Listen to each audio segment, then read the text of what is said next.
নমস্কার বন্ধুরা, মৌসুমী রান্নাঘরে আপনাদের সবাইকে স্বাগত। চলুন দেখে নিই আজকে আমি কি রেসিপি বানাই। নমস্কার বন্ধুরা, মৌসুমী রান্নাঘরে আপনাদের সবাইকে স্বাগত। চলুন দেখে নিয়ে চলে এসেছি কিভাবে চিকেন কিমা দিয়ে চানা মশলাটি বানাই। 6 থেকে 7 ঘন্টা ভিজিয়ে রাখা কাবলি ছোলাগুলিকে ঢেলে দিচ্ছি একটি প্রেসার কুকারের মধ্যে এবং তাতে দিয়ে দিচ্ছি গোটা গরম মশলা, এলাচ, লবঙ্গ, দারচিনি, গোলমরিচ এবং সামান্য পরিমাণে নুন। পরিমাণ মতন জল দিয়ে 7 থেকে 8টা সিটি দিয়ে নেব। একটি কড়াইতে দিয়ে দিচ্ছি পরিমাণ মতন সর্ষের তেল, তাতে দিয়ে দিচ্ছি গোটা গরম মশলা এবং পেঁয়াজ কুচি।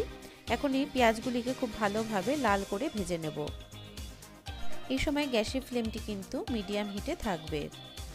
কন্টিনিউয়াসলি পেঁয়াজগুলিকে এইভাবে নাড়াচাড়া করে নিতে হবে, নইলে কিন্তু পুড়ে যাবে পেঁয়াজটি।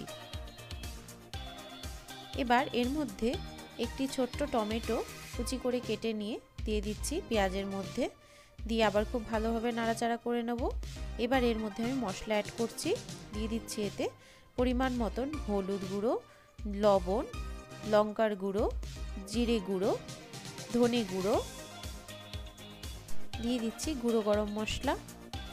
এখন এই মশলা দিয়ে পেঁয়াজ এবং টমেটোটিকে আবার একটু নাড়াচাড়া করে নিচ্ছি।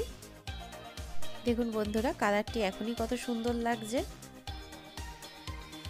এখন এর মধ্যে আমি অ্যাড করে দিচ্ছি কিমা চিকেন এবং সামান্য পরিমাণে চিকেনের চর্বি। এখন এই চিকেন এবং মশলাটিকে ভালোভাবে কুক করে নিচ্ছি।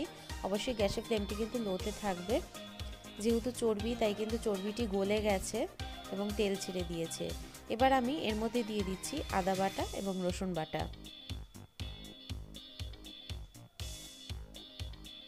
লো টু মিডিয়াম হিটে কিন্তু খুব ভালোভাবে কুক করে নিয়ে এর মধ্যে অ্যাড করে দিচ্ছি পেঁয়াজ বাটা এবং টমেটো বাটা। এর মধ্যে আমি একটি কাঁচা লঙ্কাও মিক্স করে নিয়েছিলাম। দিয়ে দিচ্ছি এর মধ্যে পরিমাণ মতন কাশ্মীরি লঙ্কার গুঁড়ো এবং চানা মশলা গুঁড়ো। কাশ্মীরি লঙ্কার গুঁড়োটা অপশনাল, আমি কালারের জন্য এখানে অ্যাড করেছি। যদিও কালার কাশ্মীরি লঙ্কার গুঁড়ো দেওয়ার আগেই সুন্দর কালার হয়ে গেছিলো।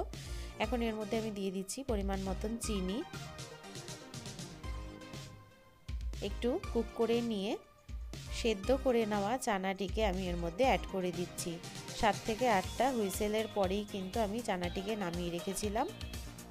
এবার ওর মধ্যে চানার মধ্যে জলটি ছিল সব সমেত কিন্তু আমি এর মধ্যে ঢেলে দিয়েছি। চানাটিকে অবশ্যই আগে ওয়াশ করে তারপরে কিন্তু জল দিয়ে প্রেসার কুকারে দেবেন। খুন্তি দিয়ে চানাটিকে ভালো করে একটু ঘেটে দেবেন। একদম শেষে আমি কাঁচা লঙ্কা এবং ধনেপাতা কুচি অ্যাড করে পরিবেশন করে নেব।